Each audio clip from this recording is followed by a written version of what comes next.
प्यारे बच्चों, पिछली वीडियो के अंतर्गत हमने विशेषण के बारे में जाना। इस वीडियो के अंतर्गत हम विशेषण के भेद के बारे में जानेंगे। तो ध्यान से देखेंगे इस वीडियो को और पेंसिल कॉपी साथ में रखेंगे, जिससे आप महत्वपूर्ण बिंदुओं को लिख सकें। तो चलिए जानते हैं। हिंदी व्याकरण के अंतर्गत विशेषण के 4 भेद होते हैं: गुणवाचक, संख्यावाचक, परिमाणवाचक, सार्वनामिक। तो सबसे पहले हम बात करते हैं गुणवाचक। जिस शब्द से संज्ञा या सर्वनाम के गुण, रूप, रंग का बोध होता है उसे गुणवाचक कहते हैं। नाम से ही पता चल रहा है गुण, संज्ञा या सर्वनाम के गुण, रूप, रंग का पता चले। जैसे देखिए, बगीचे में सुंदर फूल है, सुंदर। उस लड़के का रंग काला है, तो यहाँ काला और सुंदर क्या है?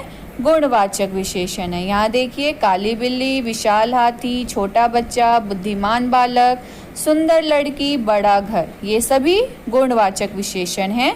यहाँ देखिए, विकास का हृदय बहुत कोमल है, वह बहुत डरपोक है, यह मीठा अनार है, जिराफ की गर्दन बहुत लंबी होती है। तो यहाँ लंबी, मीठा, डरपोक, कोमल, ये सभी गुणवाचक विशेषण है। बच्चों, अब देखिए संख्यावाचक विशेषण। नाम से ही पता चल रहा है संख्या यानी नंबर। जिस विशेषण से संज्ञा या सर्वनाम की संख्या का बोध हो उसे संख्यावाचक विशेषण कहते हैं। जैसे कक्षा में 40 विद्यार्थी उपस्थित हैं, रोहन 4 अंडे खाता है, तो यहाँ 40 और 4 संख्यावाचक विशेषण है।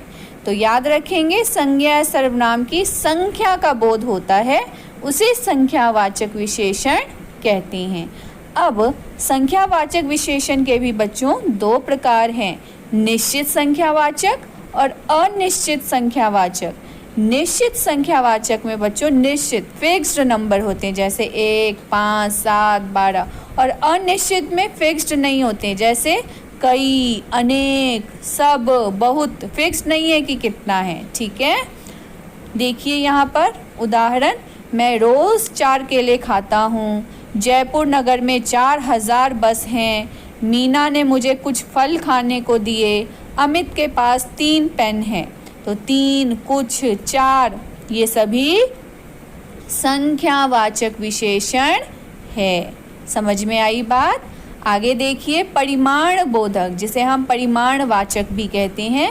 बच्चों, जिस विशेषण से किसी वस्तु की नाप तौल का बोध हो, यानी नाप तौल, जैसे आप नाप सकते हो या तौल सकते हो, उसको हम परिमाण बोधक विशेषण कहते हैं। जैसे मुझे 2 मीटर कपड़ा दो, उसने 2 किलो सेब खरीदा, तो 2 मीटर, 2 किलो संख्या है, लेकिन ये नाप तौल से संबंधित है, इसलिए इसे संख्यावाचक ना कहकर परिमाणवाचक कहेंगे, क्योंकि यहाँ मीटर और किलो इसको नापते हैं और तौलते हैं। ठीक है, तो ये परिमाण बोधक विशेषण के अंतर्गत आएगा। अब देखिए, परिमाण बोधक के भी 2 प्रकार हैं: निश्चित परिमाण बोधक और अनिश्चित परिमाण बोधक।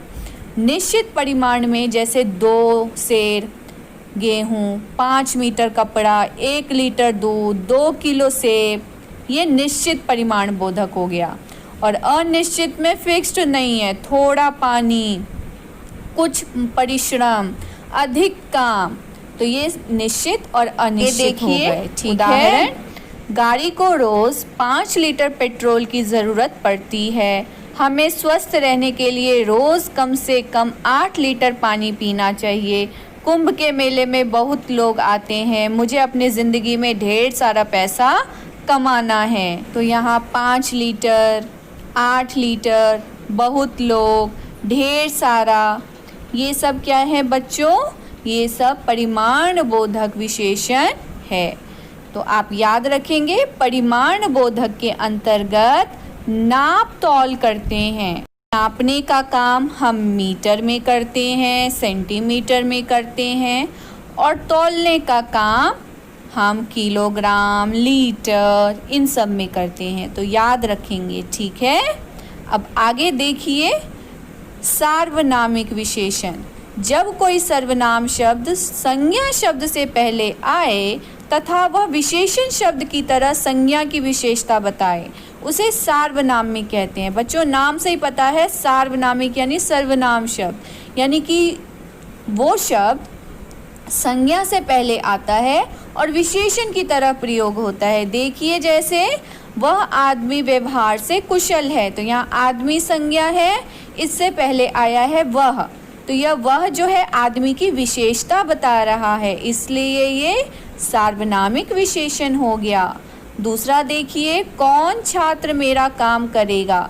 छात्र यहाँ पर संज्ञा है और इससे पहले जो कौन आया है ये सर्वनाम है और ये छात्र की विशेषता बता रहा है, इसलिए ये सार्वनामिक विशेषण हो गया। तो याद रखेंगे, संज्ञा शब्द से पहले आकर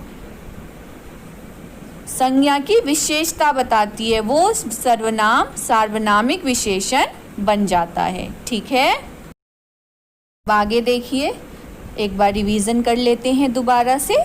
विशेषण चार भेद: गुणवाचक, संख्यावाचक, परिमाणवाचक और सार्वनामिक।